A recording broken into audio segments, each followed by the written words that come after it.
next 90 minutes on Wide Wide World, you will see Gary Cooper, John Wayne, Gene Autry, Ward Bond, Walter Brennan, Chill Wills, Gabby Hayes, Jim Arness, and Jim Garner. They will talk on one subject, the Western. Producer Jack Warner, writer Frank Gruber, director John Ford, and others on the same subject, the Western, why and wherefore, and also who for. Some say they're wonderful.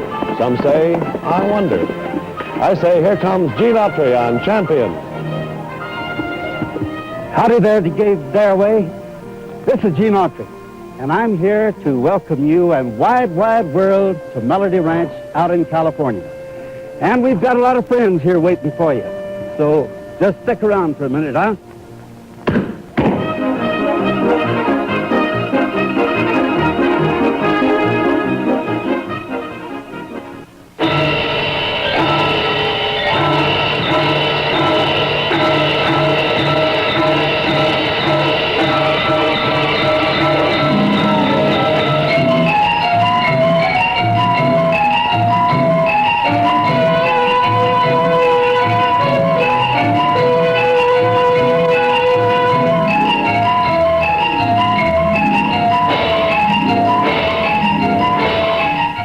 Wide Wide World.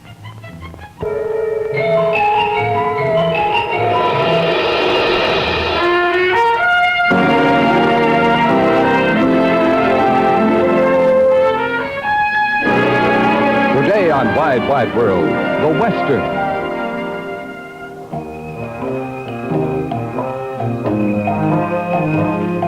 How do you do? I'm Dave Garroway, and this is Wide Wide World. If everybody who likes Westerns suddenly took a notion to move out to where the pavement ends and the West begins, our cities would become half empty overnight, I think. Long before the movie or the TV cowboy hero, we had a national fascination for the Western. The early Wild West shows, Buffalo Bill and Pawnee Bill, the dime novels of Erastus Beadle, the Western magazines. But it was with the coming of motion pictures that the Westerns grew to their full greatness, because it was only the movies that could tap the real magic of the Western story, action. Action.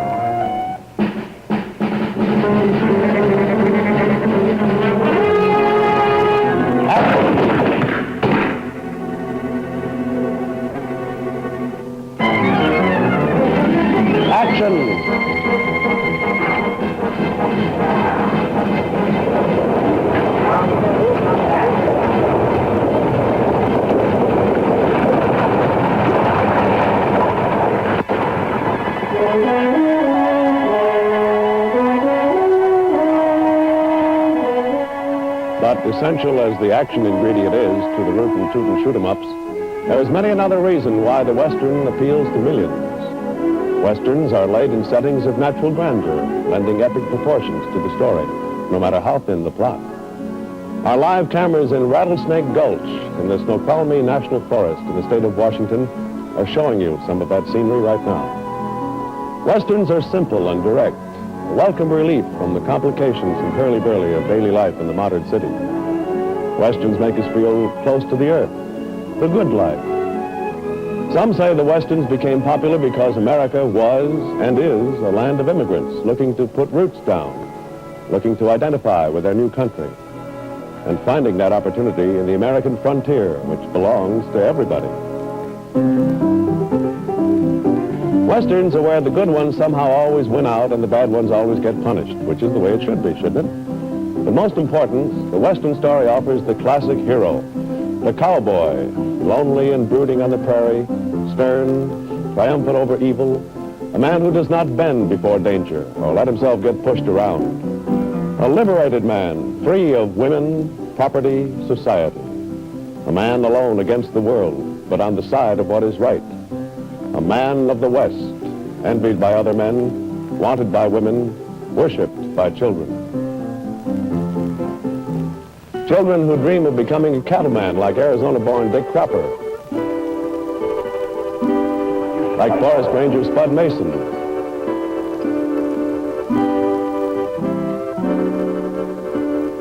like trail herd driver Bill Shannon.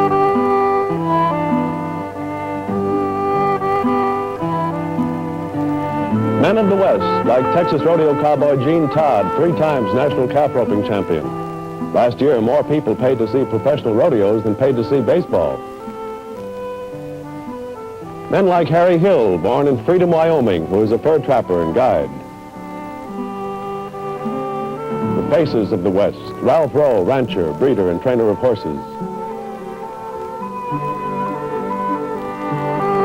And Gil Tapia, a vaquero, which to Mexican means just plain cowboy. Men who grow big as the great outdoors itself, who measure 6.5 feet high from boots to brim, plus a couple of inches for headroom. That describes Big John Hamilton of San Antonio, part-time Hollywood actor in westerns.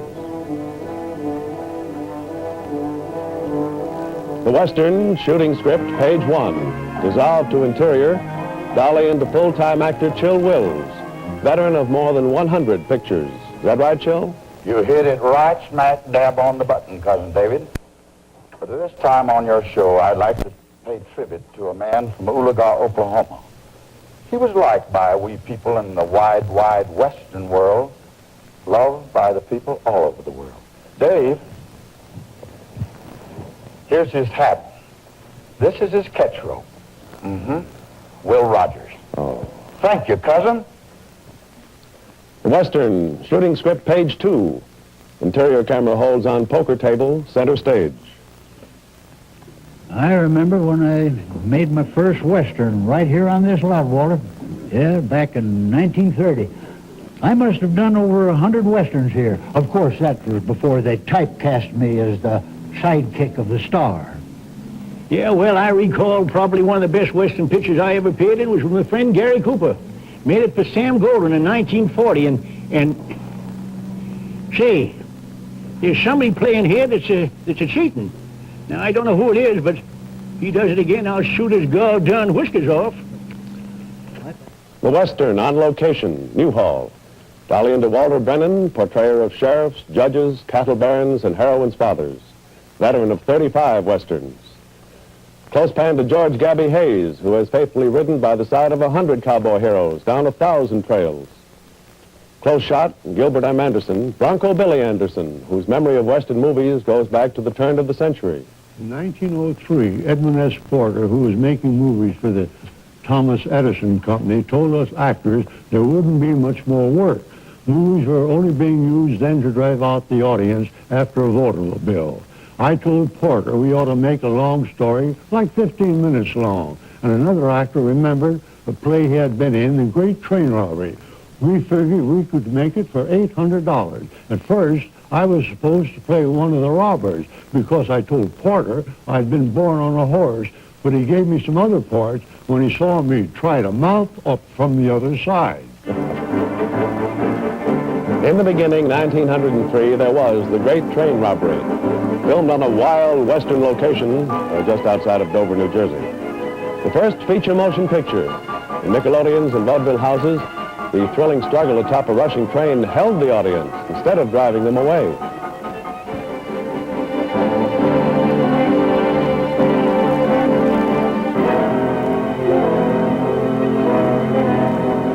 Every citizen of Dover must have had his day in this mass hold-up scene. Unknown actor Gilbert Anderson ended up playing 5 roles in the film, including this one of the escaping passenger who was shot down in his tracks. Anderson, in a total of 385 pictures, became the first popular Western movie star.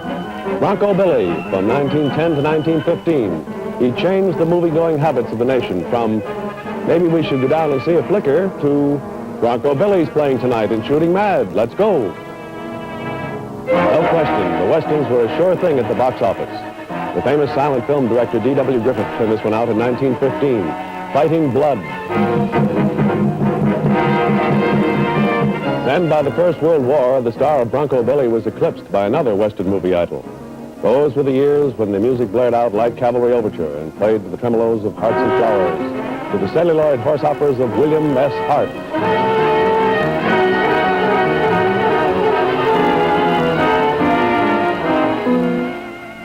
In retrospect, movie people call him the great Bill Hart and say that he brought realism and a rugged poetry to the Western.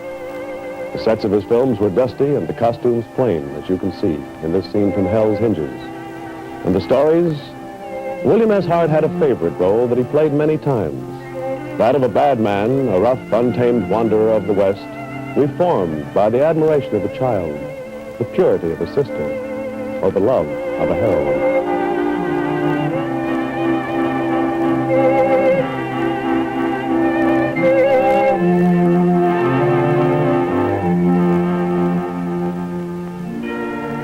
It was out-and-out sentiment, the classic story of good emerging from evil in Western dress. And it continually won over vast audiences for Bill Hart, until the flashy showmanship of Tom Mix came along in the early 20s. Will Hart used to play all his parts the same. Now, he thought audience preferred to see a familiar character all the time. Well, a Western film just has to have a good Western-type hero to be successful, you know. Why, it's just like a girl needs a sweetheart to get herself married. Listen, are we going to talk about women or play cards here? Well, anybody can play cards. Oh, sure deal, Billy. The scene ends on the Men of the West. We dissolve to two gentlemen who probably know more about Western movies than any two in Hollywood. Frank Gruber, the most widely read living author of Western novels and story editor of NBC TV's Wells Fargo, and Jack L. Warner, president of Warner Brothers Pictures, on whose production schedules Westerns rank high and handsome. Our Wide Wide World cameras have got you covered there, Mr. Warner, so you better tell us what's going on there, if you will. Frank Gruber has been showing me the road agent's spin, an old gunfighter's trick where he surrenders his gun and shoots at the same time. I think that's pretty slick, Dave. We can build a new Western around that for TV. And by the way, Mr. Warner, isn't Warner Brothers now making Western films for TV as well as theaters? We certainly are. Maverick, Sugarfoot, Colt 45, Cheyenne, Lawman, and several others that are not Westerns for the ABC TV, in addition to our program of theatrical pictures. Warner's is right up to the top of its boots. Well, tell me, sir, why so many Westerns? Because, Dave, people like them. They're exciting, they're entertaining, and the studio must turn out the kind of pictures people will go to see. Well, if Westerns are such sure box office material, why don't you make only Westerns? Why did you also make pictures like The Life of Zola or Pasteur or Yankee Doodle Dandy or Sergeant York or most recently Sayonara? Oh, those were great pictures, Dave, and very successful. And now we have no time for sergeants. But the answer to your question, the public likes variety. And a good story of any kind, with any kind of a background, but to get back to the Westerns, they have another value. They do a fine job of public relations for our country overseas, where they are very popular. You might say Westerns are ambassadors of goodwill. Which we indeed seem to need these days, sir. Mr. Warner, back in the late 20s, when aviation was becoming popular, there were a lot of predictions that the Westerns were dead, that everything was going to be aviation from then on. Now, why didn't that happen? Because the Western is too deeply rooted in our history and in our traditions. The covered wagon, the log cabin, the cowboy represent romance and adventure. They symbolize the story of America. A Western is a story of human relationships, of love and struggle and warmth on the land where men live. The Western will always remain because it is part of our heritage. Well said, and thank you, Mr. Warner. Frank Gruber, as the author of 41 Western books, 350 Western short stories, 50 teleplays, and 54 motion pictures, all Westerns, could it be that you might be running out of story plots someday soon? Not at all, Dave. In fact, we have the same number of plots we started out with when we began writing Westerns 26 years ago. Everything I've ever written has come out of 7 basic plots. Would it be telling secrets to tell us what those 7 basic plots are, Frank? No, every Western writer uses them. They are, 1, the Union Pacific plot, the building of a railroad or stagecoach or telegraph lines into the West. 2nd, the revenge plot, the hero tracking down the villain to revenge a wrong. 3rd, the Empire story. This is usually a cattle story, cattlemen versus the homesteaders. 4th, the cavalry and Indian story, Custer's Last Stand, for example. 5th, the outlaw story, the James brothers, the Daltons, stories of legendary bad men. 6th, the ranch story, usually having to do with property rights and involving cowboys against rustlers. 7, the Marshall story, the adventures of a dedicated lawman keeping law and order in a town or territory. Well, I understand you were born in Minnesota, Frank, a state not usually included in the frontier West. How do you make your story so authentic? Authenticity doesn't depend on where the writer comes from, Dave. Take the 3 greatest Western writers of all time. Zane Grey was a dentist in New York City. Max Brand spent years in Italy writing poetry. Ernest Haycox, who wrote Stage to Lordsburg, was a big city newspaper man. None of them came from a so-called authentic Western background. The real authenticity is a love of the West. When you mentioned Stage to Lordsburg, do you consider that to be an outstanding Western story? Outstanding, yes, but I think the greatest Western story ever written was The Riders of the Purple Sage by Zane Grey. Stage to Lordsburg was the story that the motion picture Stagecoach was based on. I believe Stagecoach was the finest Western picture ever made, due, of course, to the great direction of John Ford. And John Ford is with us today, Frank, to tell us about the making of Stagecoach. We're going to see the famous chase scene. I never get tired of seeing it, Dave. Thank you very much. Well, now, this isn't exactly a stagecoach.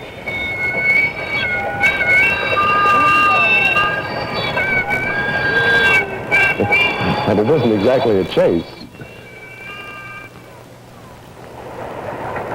What it is Gene Autry, owner of Melody Ranch near Los Angeles, California, using a little of his rightful authority to stop the railroad from coming across his property if he wants to. Wonderful. Like in those good old Western movies. What's the matter there, Gene? You got a bunch of trespassers? Oh, no, I wouldn't say that, Dave. You know, I had a lot of fun building this railroad just for kids like this to have a lot of fun on. Yes, sir, we have a lot of fun out here. Well, the real purpose of your Western town, of course, is for making movie and TV Western films, is it not? Well, that's right. If you'll notice right over here, why, we have some of the real engines. You know, the ones that came from some of the Western railroads, and some of them really date back to the early 1900s. By the way, that railroad station there strikes a true note in your life story, doesn't it? Well, it certainly does. You know, I used to be a telegraph operator on a railroad back down in Oklahoma. And one night, why, a fellow came into the telegraph office to send a telegram. And he saw the guitar lying over on the table, and he says, "Young fellow, do you play that guitar?" I said, "Well, a little bit." He says, "Well, why not knock off a little ditty for me?" So I did a couple of songs, and he said, "Young fellow," he says, "you ought to get yourself a job on the radio." And I thought he was just kidding, and when I read the telegram signature said Will Rogers. So he was really the man that started me on my way in the entertainment field. Well, Gene, I'm sure it's news to a lot of folks that Will Rogers gave you your start. That's fascinating. Hey, kids, look over here. You see what I see? Huh? You see that? Yes, it is the Lone Ranger. A fiery horse with the speed of light, a cloud of dust, and a hearty Hi-Yo Silver, the Lone Ranger. In 25 years since the phrase Hi-Yo Silver was first uttered on radio, the Lone Ranger has become a legendary American figure, known to children as well as Paul Bunyan, Rip Van Winkle, or Robin Hood. Motivated by love of country, fairness, and tolerance, he portrays a classic heroic role to millions of youngsters throughout the world. Hi-Yo Silver!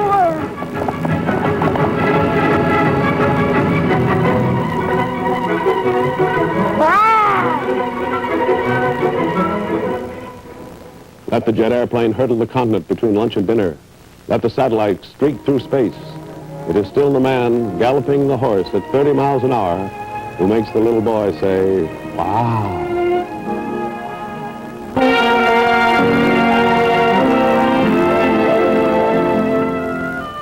Most Westerns share one thing in common, a specific period in American history, roughly the 2 or 3 decades that followed our Civil War. It was our mightiest period of westward expansion, based as it was on the driving through of the railroad and on hard times in the post-war East, which sent men westward with their families looking for new homes. The most dramatic incidents in this epic movement of men provided many of the stories for later Western films, which depicted the homesteaders' displacement of the cattlemen. William S. Hart, famous as an actor, was also a deep student of this great period of history, and he tells about it. For many years, our government had been leasing these Indian lands to cattlemen to graze their herds. And then these cattlemen were told to leave. No greater tearing at the heartstrings of those grizzled old range riders could possibly be imagined. Seating their horses upon the hillsides with uncovered heads, they saw their long trailing herds like giant serpents crawling their way through the dust-filled air for the last time. The bawling steers, ever trying to circle and mill their way to freedom, never stopping, always urged on by the short, sharp cries and the boot-slapping quirks of their cowboy masters. Ever passing, endlessly passing, as far as the eye could see, always onward. Then came the wagon trains of the newcomers, the grangers, the homesteaders, the settlers, some with plenty of this world's goods, some with no goods at all. Horseback, muleback, afoot, in old buckboards, old buggies, some even riding old high-wheeled bicycles, all awaiting that magic sound, that great boom of a cannon. And so the multitudes came from the north, the east, the south, and the west. And when all those humans and vehicles and animals were turned loose in that mad rush of destiny, it was indeed a sight to behold. That was only one of the sights to behold in the thousands of Western films that were to follow William S. Hart.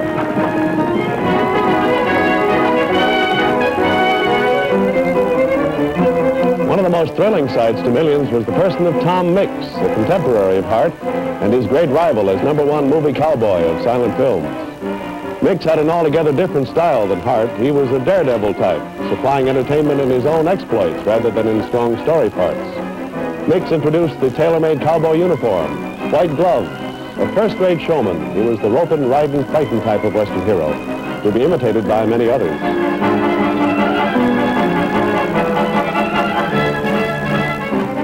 Other sights to behold in the development of Westerns, scenes from the great silent epics such as The Iron Horse, which appeared in 1924, directed by John Ford, and introducing a new star named George O'Brien.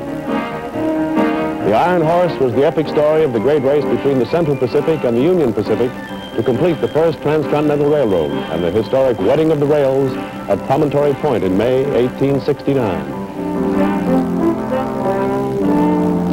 The wave of silent epics in the 1920s also included The Covered Wagon in 1923.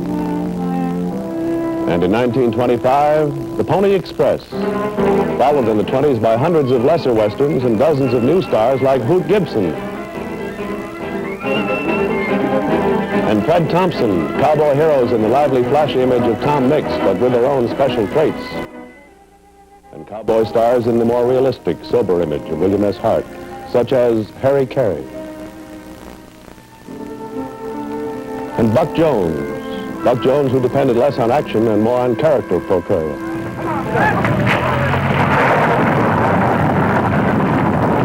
The coming of sound to motion pictures and another wave of epic westerns from the pages of American history.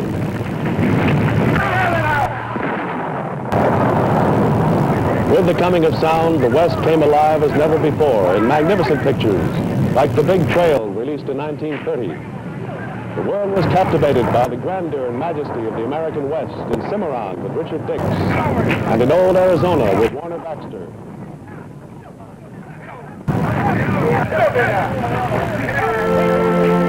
And by an actor named Gary Cooper in The Virginian. The 1930 wave of sound epics gave another shot in the arm to all Westerns. Surviving into sound, Tom Mix, appearing with a child actor named Mickey Rooney in My Pal the King, 1936. Also surviving into sound, another old-timer, Hoot Gibson. But sound also brought new stars to the movie screens, Ken Maynard and Bob Steele. And one who is to reach his greatest stardom in television many years later, as you see him here, Bill Boyd as Hopalong Cassidy.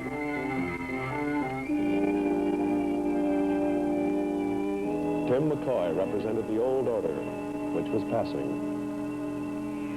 Wanderers of the wasteland,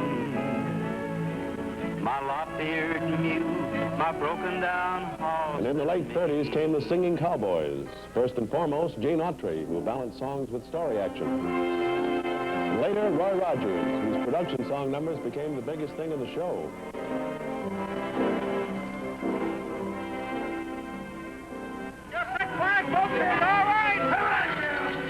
In 1939, in a picture called Stagecoach, the art of making westerns reached a peak that some say has never been surpassed. Its director was John Ford, and it brought forth a brand new western star named John Wayne. Same gun, Dave. Still working. I'm working a little, too. I've heard. John is an actor in westerns, one who's got a great string of years as #1 at the box office. What do you really like about the western? Well, I like to work in westerns because they're usually simple, uncomplicated stories. They're folklore in its purest form. Cowboy's a little more than 100 years old, yet he's had more written about him than any real or fancied figure in all history. His way of life and earthy approach to survival have been an inspiration to kids and grown-ups in all nations of the world, from the day that Gary Cooper first said, "When you say that, smile, mister," to last night when another Western hero, Ward Bond, said, "Go ahead and draw, I'll wait for you." And then I like him for personal reasons. Before I tried on my first big hat, I lived in a furnished room. Now I come home and put my feet on my own sofa. Westerns made that possible. Most of all, I suppose, I like the folklore and the man the cowboy is. And I'm proud that in my life I've had a part in the telling of his tale. John, may I ask you to introduce us to the man who introduced you to pictures? Happy Ford? Yep. He's been many things to me. We started our association many years ago when he kicked me when I wasn't sitting down. I think he's probably the greatest storyteller in the business. Can't get his pipe on his mantelpiece for the awards, critic and academy, that have been given to him for his work. He's made all sorts of pictures, but he's, I think, the first director to ever develop the Western to its true classic state. Has a feeling for the pioneer American and the ability to express it to the eye of the camera. To him, nothing is impossible for an actor. He's a hard taskmaster, but his ability commands respect. Every actor in Hollywood wants to work with him. I have only one bit of advice to the young ones. Don't ever disagree with him standing up. Liable to wind up like I did. Happy Ford. How do you do, Mr. Ford? You did introduce John Wayne into pictures, am I right? That's correct. Duke was an undergraduate at USC when I first saw him. He was young Duke then, now he's old Duke. He was our prop man, or third assistant prop man during his summer vacations. I asked him what he wanted to do, what he was studying for. Was he taking pre-med, pre-legal? And he said, no, he wanted to be a director. So eventually he drifted into small parts and into bigger ones, and when the story of Stagecoach came along, I said I'd like to have Duke for it. And we got him in. Don't you want another purple? No, thanks. and there he is. And here he is. Well, Mr. Ford, a little while ago, Frank Gruber, the writer, called Stagecoach the greatest Western film ever made, and he credited you, and many people agree with him. Do you? Well, I don't know. I sort of liked my first big Western, The Iron Horse, which was one of the blockbusters of its time, the story of the UP Railroad. One of my favorites is The Searchers, and I think my real favorite is She Wore a Yellow Ribbon, featuring Old Duke here. Thank you. You're welcome.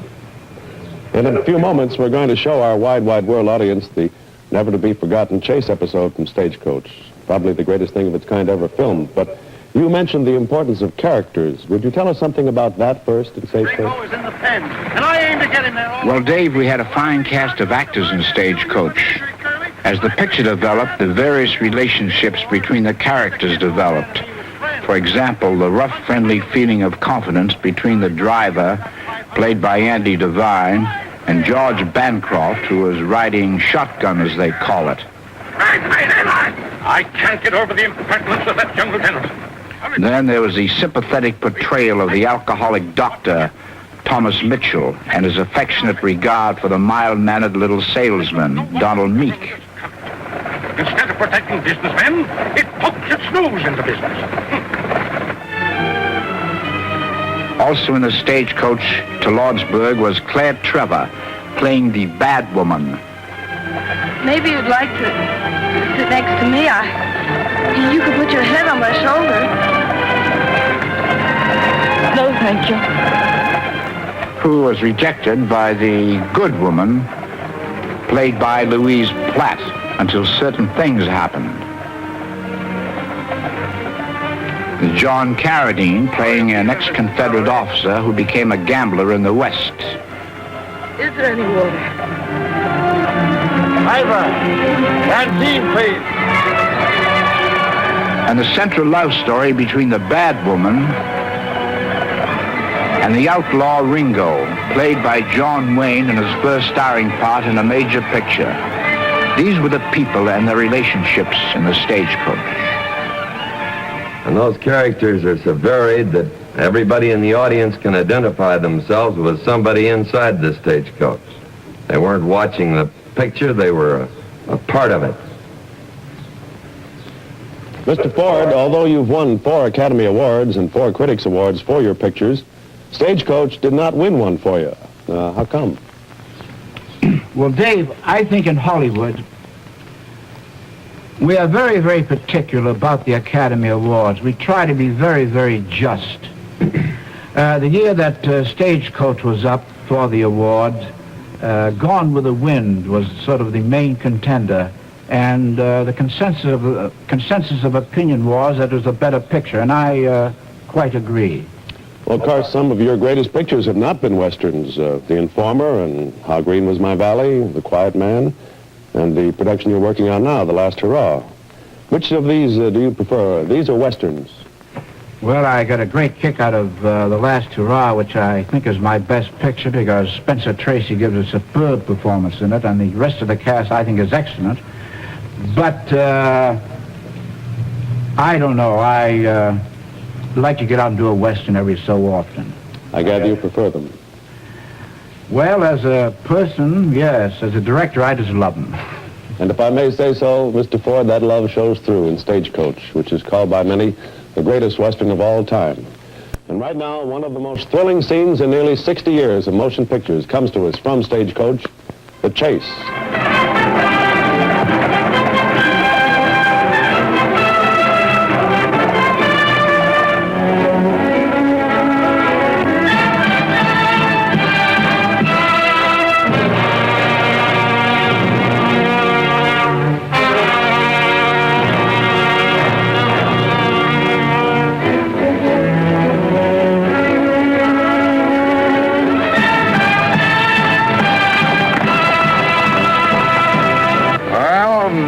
The danger's past, Mr. Ladies and gentlemen, since it's most unlikely that we'll ever have the pleasure of meeting again socially, I'd like to propose a toast. Major, Gatewood, Ringo, your health. Thank you, sir.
danger!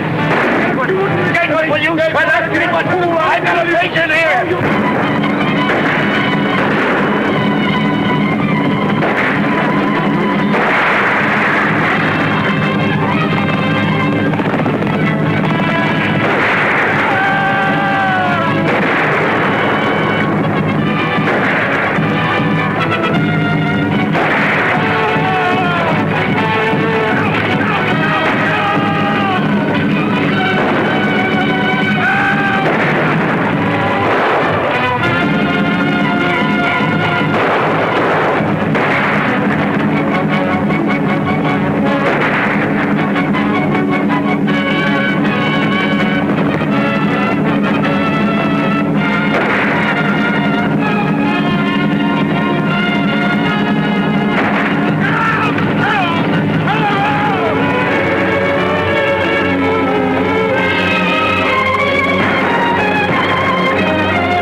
Thrill of action, comradeship in peril of death, and the soul's relief at rescue.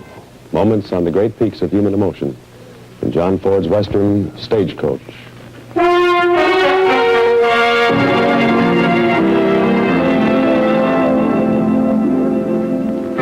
In part two of Wide, Wide World, we shall go to the wilds of the Northwest to see a Western motion picture set being readied for shooting. We'll talk with actors Gary Cooper and Maria Schell, who are to star in the picture. We'll rejoin Gene Autry, John Wayne, and John Ford for some inside dope on how Westerns are made.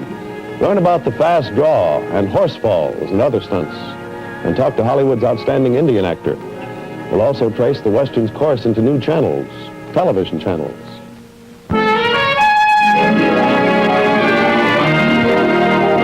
In the Western story, romance between the hero and the girl, although often a factor, is usually not the central theme of the story, and sometimes it's only suggested. It's almost certain that the real love is between the man and his horse. You know, it was the horse that first brought the cowboy and the pioneers to the West, Dave. And I don't know how to describe that any better than in my theme song that I've used for 17 years. I think it goes like this. I'm back in the saddle again, out where a friend is a friend, where the longhorn cattle feed on the lowly Jensen weed. I'm packed in the saddle again. Mighty friendly sound, Gene. And isn't that Champion Junior that I see you up on right now? Yes, that's correct. This is Champion Junior. But I've used 3 champions during my career. At first, I had a horse that died during the war in 1943 while I was in the Air Force. And then I started using an Arab horse, and now, we're sort of using this one here quite a lot. Dave, I'd like to show you some of the saddles over here that we have. Of course, we have many saddles here in our fireproof barn where we keep the horses, but here are a few of the show saddles that we use for pictures and television and the rodeo shows and all such as that. Oh, they are beautiful, aren't they? Yes, thank you very, very, very much. Well, let's see here. Oh. What's that, first call for dinner? Yeah, that's kind of a call for dinner to show off the horses here for you, Dave. Parade them on through, Jay. Take it a little easy with them. This one here is one of the champions that I have used in the show ring for many, many years and in the rodeos. And we kind of call him the old man, the top hand. Now, this one here is Little Champion, quite a favorite of all the kids, but he's sort of a clown, so don't pay too much attention to what he says. Here's a brand new horse that we're training right now, and we're going to use him also in television and also in the rodeo arenas all over the country. Is it very hard to teach tricks to a horse, Gene? Well, I don't think so, Dave, because I've always found that if you'll be kind to a horse, why, it's very much the same as a human being. You know, a lot of folks have the idea that you can beat a horse in training. I have never felt that way, and I always advise all of the kids that the kinder they are to all animals, and especially their dog and their horse, why, they'll do anything in the world for you. Just give them a little reward like a carrot when they're finished. Now, I'd like to show you just about 2 short tricks here for Champion and show you how he marches. So that's the boy. Straightforward, he marches. Oh, thank you. And now, you know, like all good little boys and girls, when they go to bed at night, they always say their prayers. Well, I'm going to show you how Champion says his prayers, too. Oh, wait a minute. Let's do that again. That's it. All right, lay down. That's it.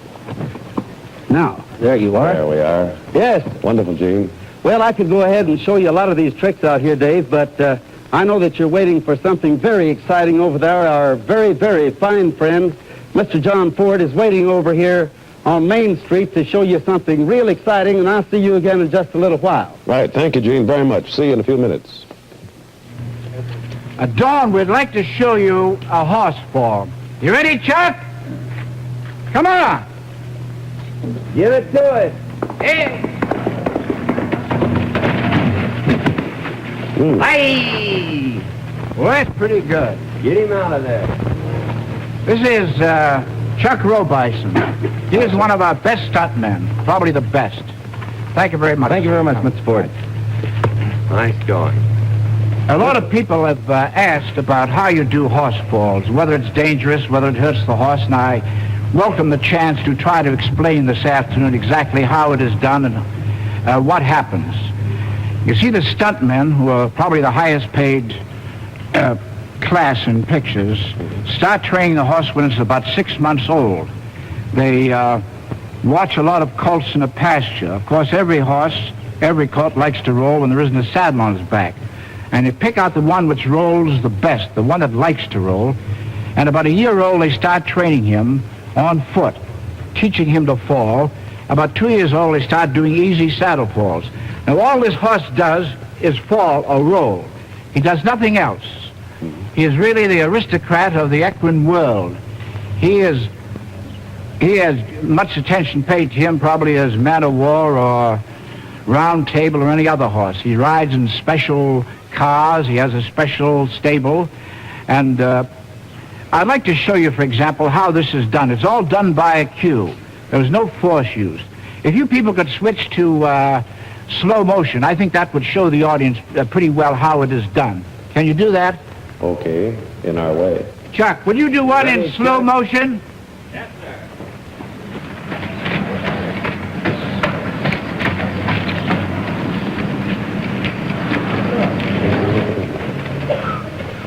Is that Twinkle Toes? That's Twinkle Toes. What a name for a horse, Twinkle Toes. Looks difficult even at that speed. They never get hurt, though, do they? I have been in pictures for 43 years and have made quite a number of them, and I can honestly say that I have never hurt a horse or even scratched one.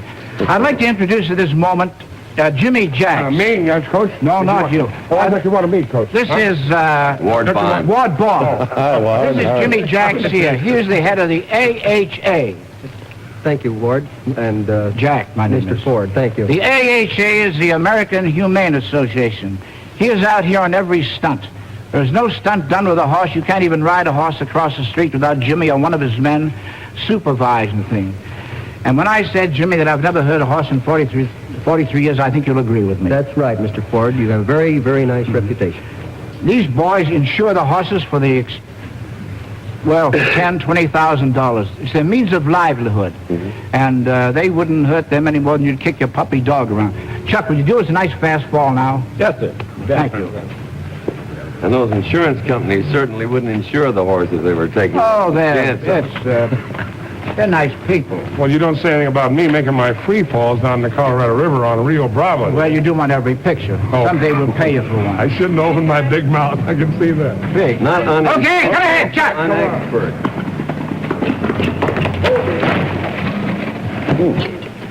Gee, that's great. Nice work. Nice go, Twinkle Toes. Thank you, Chuck. This is Chuck Haywood. Ladies and gentlemen, or ladies rather, he is a bachelor. Thank you, Chuck. Yes, sir. Feed your horse a little rye and take a little rye. Never mind.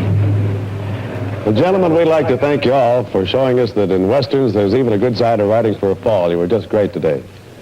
And there's Gene Autry riding into the main intersection of Route and Teutonville, USA.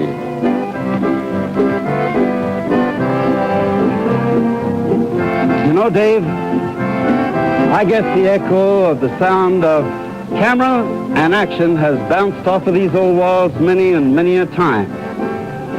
And I get letters every week from friends of ours and folks who come to Hollywood who want to take a look at the set. So we plan to open up Melody Ranch to the public so they can all see them. That is, at least once or twice a week. And also, we hope that we'll get our saddle collection all together by that time, and perhaps a lot of the cowboy antiques that we have. And then also, we want to put on a show out here in this arena for all the kids, just like we did today. Yes, that's our plan. You know, many of the films have been made right here on this old street. Many big stars have appeared here, such as Gary Cooper one time in the Virginian, also John Wayne, and many, many others. But today, we're mostly shooting television out here with such shows as Old Wyatt Earp, Gunsmoke, and many, many others, including Annie Oakley. And say, by the way, there's Miss Gail Davis now, who plays the part of Annie Oakley, and she's with Jim Garner and Jack Kelly. Hi, Gene. Hi, fellas. Hi, Gene. Hey, Annie, aren't you on the wrong end of that rifle range? Well, no, not really, Gene. Actually, I'm holding this target for Jim. I see. You know, he's going to shoot right through the hole in this plate and then break the little white disc that's behind it. You ready, All right. Jim? Are you going to do that, Brother Brad? Well, I'm going to add to the fun a little bit, and I think toss a blindfold on you. All right. Fun for who? Well, don't worry, Gail. He's pretty good at this shot. Oh, now, Jack, come on. All right, Brother Bart. Oh, When I count 5.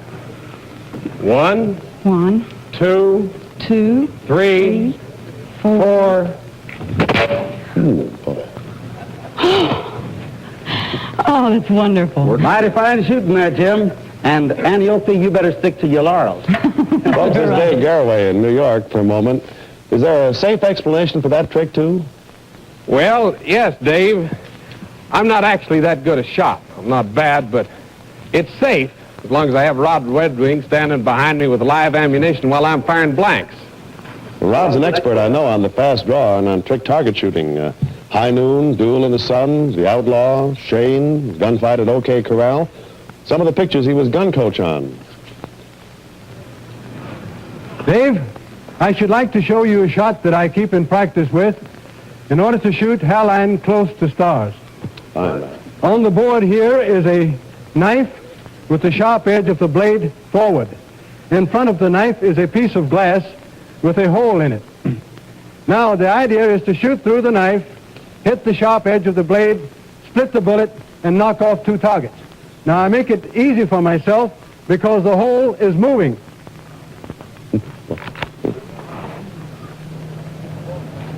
He did it.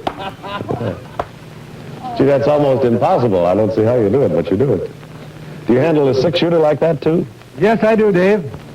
Now, this is a Frontier single-action pistol.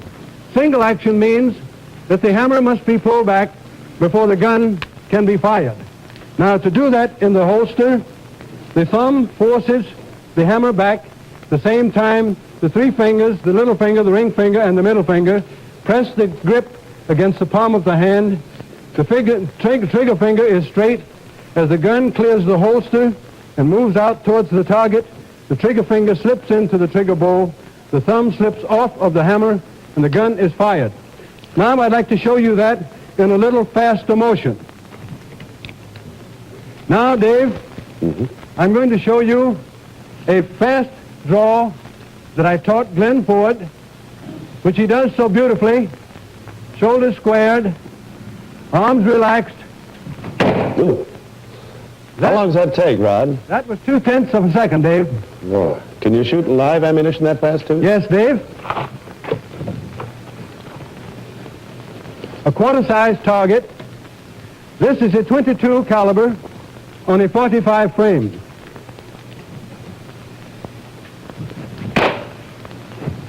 There you are, Dave. Sure bit him off there. That's great to see. One last question. Rod, are you the fastest gun alive? Well, some fellows claim to do it with blanks, Dave, but anyone can get fast with a cap pistol. I don't think there's a man alive today that can outdraw me so fast that I can't get off a shot. And I know where my shot is going. Well, thank you, Rod. That's wonderful. Until that fast man comes along, I am still the fastest gun alive. Thank you, Dave. Bye. Chakmak. Chakmak, whatever that means. Chakmak, Dave, is Chickasaw Indian for the same thing you say. Peace. Oh, peace.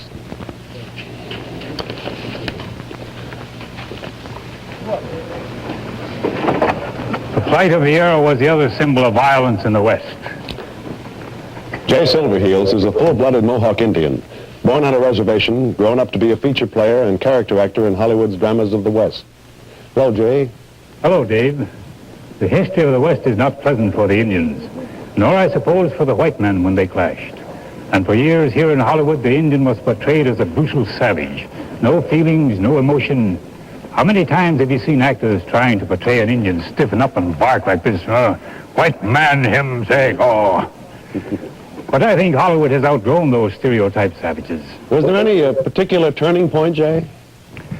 Without discounting a few earlier pictures like Heart of an Indian and Ramona, I think 20th Century Fox's Broken Arrow, directed by Delmar Daves in 1949, had a significant influence on the way Indians would be played thereafter.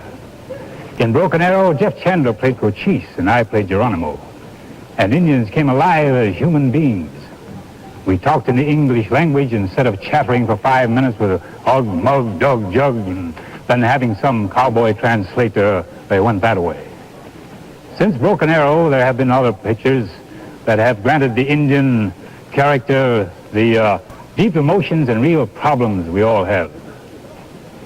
I guess the change, the trend is part of Westerns growing up. It's been a long time coming. Well, thank you, Jay. People may argue for better or worse, but starting in the early 50s, Westerns did change. In 1952, a motion picture called High Noon, produced by Stanley Kramer, established the new trend in Western films, the so-called adult Westerns. Adult Westerns capitalize on strong story themes in a Western setting, with physical action and gunplay of secondary importance. High Noon criticized our society for its indifference to public issues in the story of a town marshal who could not get the townspeople to help him arrest outlaw Frank Miller. Miller and his waiting brothers were sworn to kill the marshal, and he was arriving on the train at high noon.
train whistle in high noon signaled the arrival not only of Frank Miller, but a new kind of Western picture. 20th Century Fox's soon-to-be-released film in color, The Bravados, starring Gregory Peck and Joan Collins, is an example. Although it's a serious drama whose action involves strong moral conflicts in a quiet religious town, Bravados is still a big Western with action and pursuit.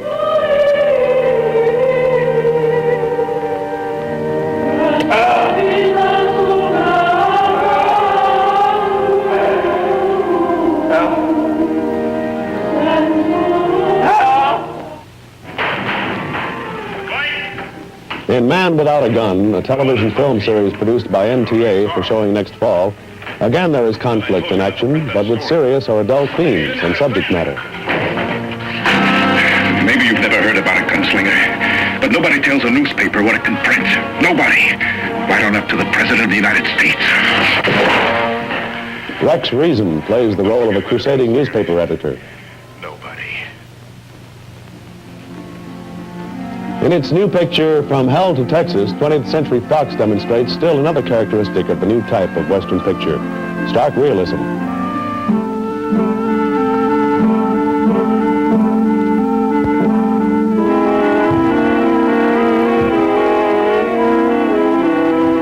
The story, featuring Don Murray, Diane Barcy, and Chill Wills, stays close to the traditional plot form.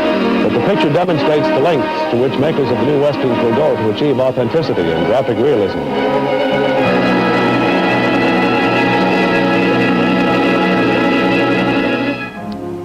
Right now, Wide Wide World live cameras take you to this actual shooting location for a Warner Brothers picture in production, The Hanging Tree, situated in the rugged country north of Yakima, Washington. Here again, we meet dedication to what is authentic and real.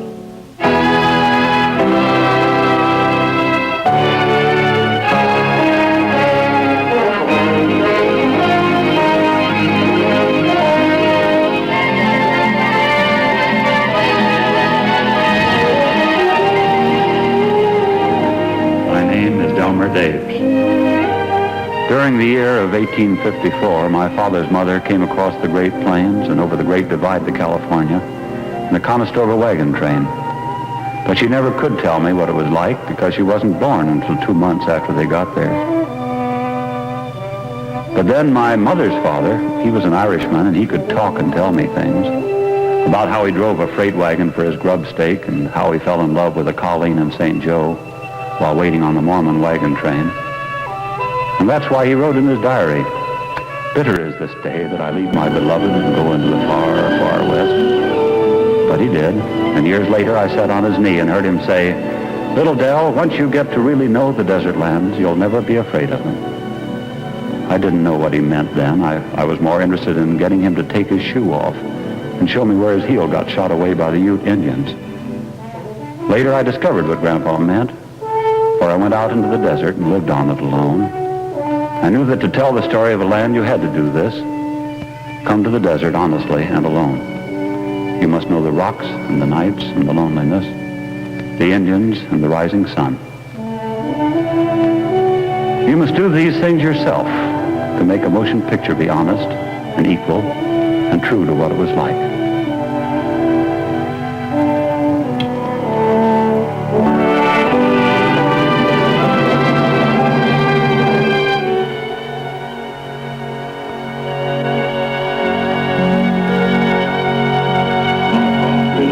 To meet Coop about here, up on the Yakima location. Down below is the cliff, and it goes right down into the Skull Creek location, and the river goes right around the corner there, the bend, and those are the diggings when we get to the real location up north. Well, Dave, if you have a feeling of somebody over your shoulder, it's me, Dave Garroway, in New York here. Oh, welcome to the far west, Dave. I wish that Coop and Maria and Ben could have been peeking over your shoulder up on the real location, because this, of course, is just a miniature model of where we'll be starting to shoot pretty soon. Really beautiful up there, isn't it? Maybe we should say right now that the location we're talking about is 27 miles north of Yakima, Washington. Well, the thing I love about that place, too, are those wonderful names you run to, Dave. You drive up to this location past a place called Eagle Rock Station, then you turn to your left and cross the Natchez River, the sawmill. Then you follow the Rattlesnake Creek winding up the road for 2.8 miles. You come to Little Rattlesnake Creek, and when you get to Little Rattlesnake Creek, you turn to the right to Skull Creek, which is where we're going to make this movie for Warner Brothers, starting in about 8 days and starring Gary Cooper. Now, Coop, as you probably know and have sensed in this whole program, is kind of a miracle gift to a director. The minute Coop walks onto a screen, something quite magic happens in these Western stories. And also starring with Coop will be Maria Schell. Now, Maria plays an immigrant girl, the lost lady in our story, and in this kind of story, to have somebody like Maria starring means more gold than there is in the whole of Rattlesnake Creek. Then also we have a young new actor from New York, a brilliant young man named Ben Piazza. Ben is new to motion picture audiences, and in our story, he will play Rune, the escaping man in this enterprise. Well, Miss Schell, as a European-born actress working in her first American picture, you're going to be in decidedly strange surroundings, aren't you, up there in the wilderness, here at Yakima? Well, I must confess, when I saw the pictures yesterday of those wild surroundings with frightening names like Rattlesnake Creek, I felt a little uneasy, and I could understand how people must have felt coming from Europe 100 years ago, leaving everything behind the head to make a home and a living for themselves.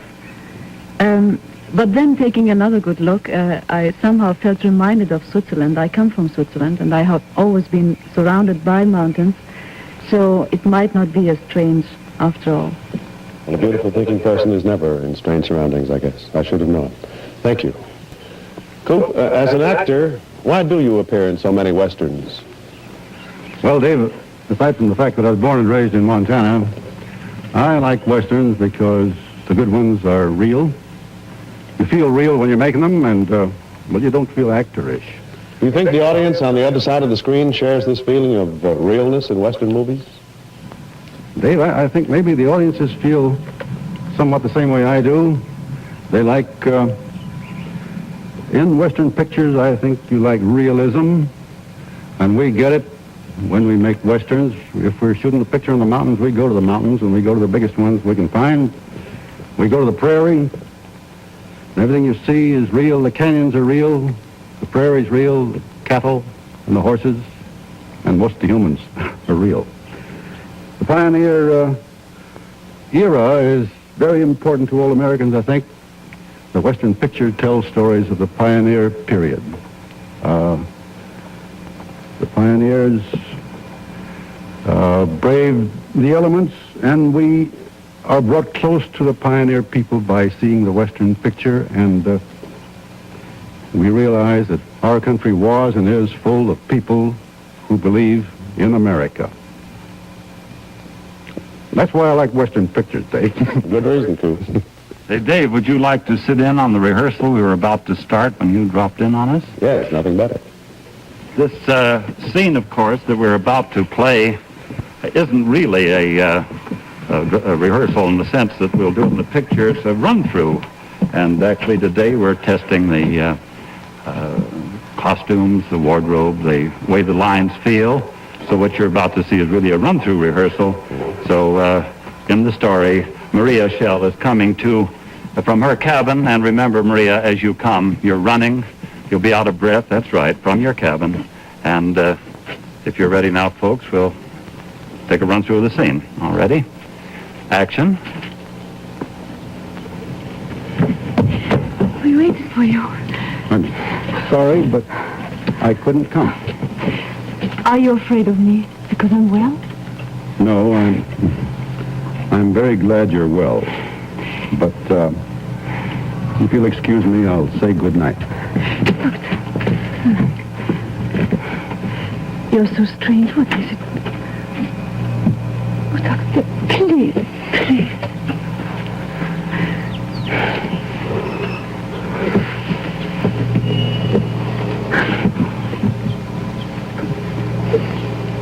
Now, you'd better go back to your own cabin. You'll be leaving here tomorrow at noon on the eastbound stage. But where would I go? What would I do there? You'll be on your way back to New York or Switzerland. But What would I do there? What would you do where?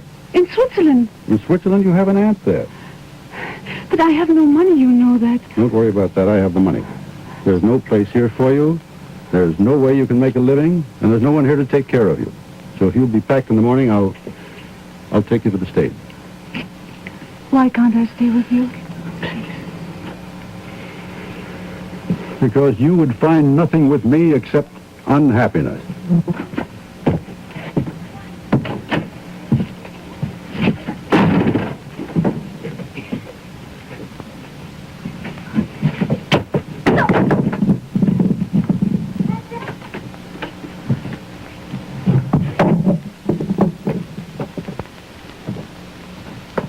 Why did you do that? I will not take your coach in the morning or your money. I came to make this my home, and I will do that. You realize that in 6 months, or even less, this would be a ghost town? Then I will be a ghost. I will plant ghost wheat and raise ghost cattle, and right here I will build my ghost house. With ghost money? I will find some money. Somehow I will. Here is Roon. Perhaps he believes in ghosts. It just may be that you will need some help. Would you help Elizabeth, Roon? Sure, if she'd let me. All right. All right, Roon. We will be partners. Goodbye, Doctor.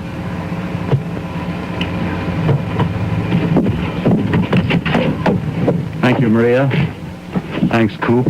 Thanks, Ben. You know, Dave, a lot of people think of Hollywood people as being softies. I wish every single one of them who do could spend at least one day from pre-dawn until nightfall with one of our companies on a distant location, such as the one to which we're going on this picture. Because they'd find there the wilderness that's been cleared away by our people. They'd find the roads that have been built. The truth is that if I got stuck on a desert island of all the people in the world, I'd choose a motion picture production crew to get stuck with me, because they're very special men and women. And they could turn a desert island into a paradise with their bare hands and brains. Just as they have created a Skull Creek for us, where 3 weeks ago there was wilderness. So they've cleared the forest, and down there in the gulch, when I found this location, there was nothing but dense willows, scrub, and now look.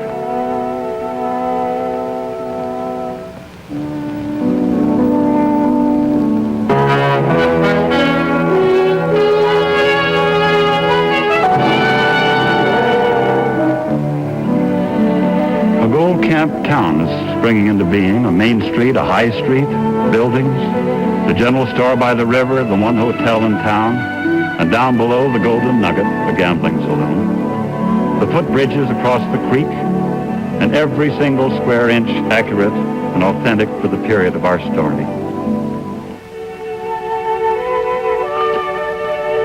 But this all pays off, doesn't it, Del, when you see the picture in the theater?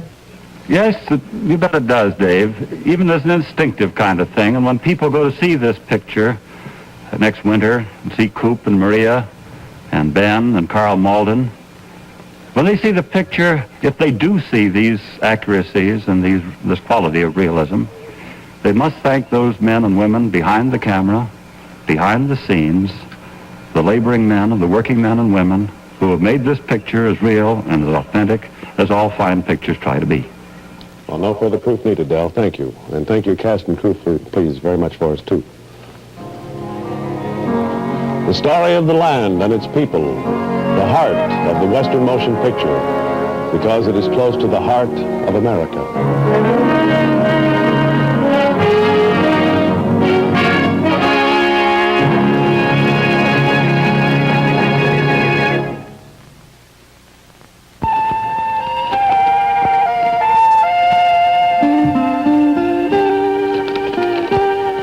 Very early in TV, of course, we had the old B-movie westerns and the Hoppy films, programmed mostly for children. But about 2 years ago, the Western stagecoach began arriving in our living rooms during evening hours when everyone was watching, and it was welcomed. Wyatt Earp and the Tales of Wells Fargo were among the first of the new westerns to find favor. Dale Robertson of Wells Fargo on NBC stays with the action pattern in stories of the old Wells Fargo Company.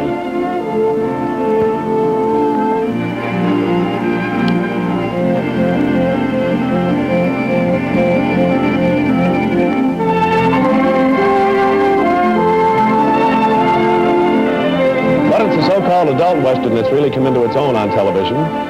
Jim Garner, star of Maverick on ABC, is a hero whose actions are aimed at avoiding action, that is physical conflict and gunplay.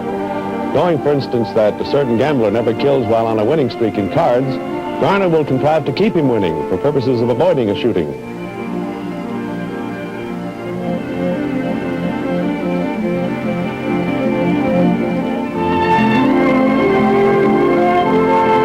A top-rated TV Western on CBS is Gunsmoke, often featuring the moral rather than physical solution of problems.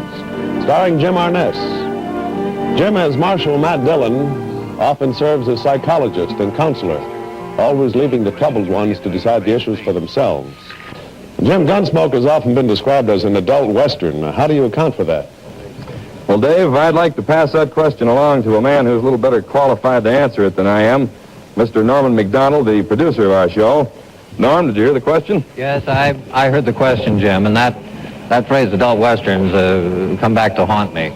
It was John Meston, our writer, who used that in connection with Gunsmoke some 6 years ago. It was our way of saying that we wanted to do a show and avoid the bad cliches of westerns, the fight at the water hole, the phony chase, the gun fanner. Jim here wears just one gun because he figures if a man can't get the job done with 5 bullets, he shouldn't wear a gun at all.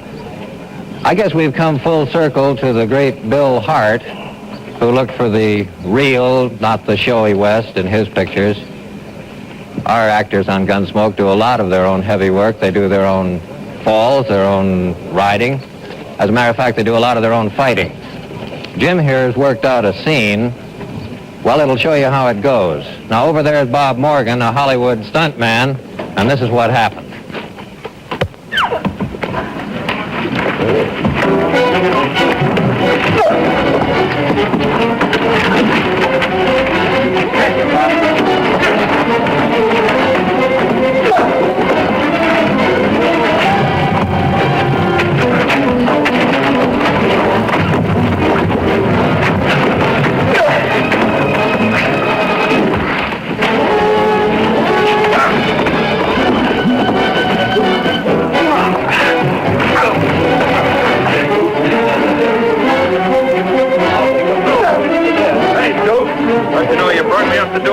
Jim and John and Bob, time's up, and thank you very much. Wide Wide World is grateful to every one of you who came out to Melody Ranch this afternoon to help us tell the story of the American Western. Gunsmoke is seen Saturdays on the CBS television network, sponsored by Liggett & Myers Tobacco Company and by Remington Rand, division of Sperry Rand Corporation. Wide Wide World wishes to thank the International Alliance of Theatrical and Stage Employees for their cooperation and assistance. And also thanks to Alan Rock, owner of the Pawnee Bill Archives, New York, for use of poster material, and to Charles Bragan for items from his collection of Beatle books. The Lone Ranger and the Lost City of Gold, a full-length feature picture, is currently being released by United Artists. Next week at this time, Mr. Wizard explains sound, followed by the award-winning Youth Wants to Know and Frontiers of Faith on most of these NBC stations. Bill Wendell speaking. Wide Wide World has been produced by the NBC Television Network.